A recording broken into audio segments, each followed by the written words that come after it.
All right, Steve, the fourth annual Dwight Clark Legacy Series. What does this night mean to the 49ers and the faithful? It's a fundraiser for the Golden Heart Foundation, and that is a pool of money that's reserved for 49ers that are down on their luck.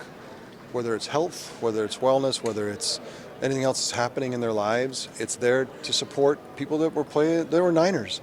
And that's a cool thing. And it was started by ownership, the Yorks and Eddie DeBartolo and Garris Barton and Ronnie Lott and Brent Jones, and so we want to raise that money, and so this is a way to do it because there's a lot of people that you cheered for, faithful cheered for, and they're struggling, and it's a way to take care of people.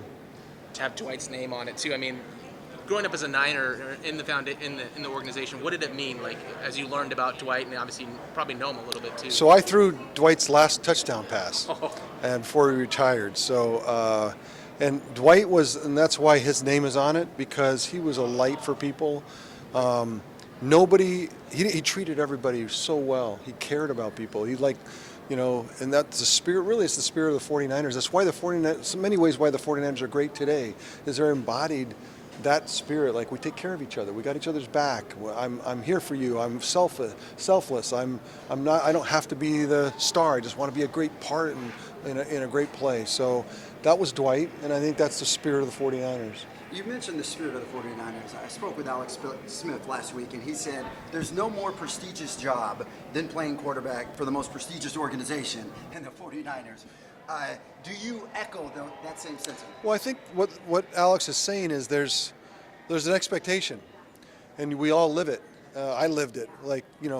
You can do a lot of great things in life, but you got to go win Super Bowls. And that expectation, I think, drives the 49ers, drives organization, drives ownership, drives, the draft and everything else. It's like I think one of the reasons why we maintain just kind of a high elevated status is that we go for it every year.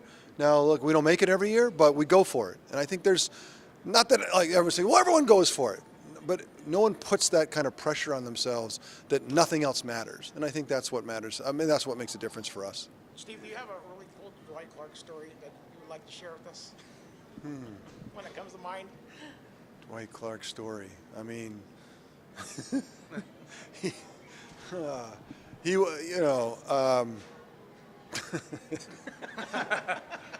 all the ones I'm thinking of I can't say. So I got to keep talking. Maybe I'll think of something I can't say. Do you think, you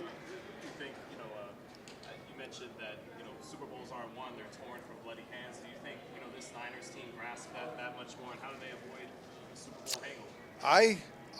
hangover? I talked to them about that a week before the game. I had a sense that they understood what that meant. I think they went into that game. They were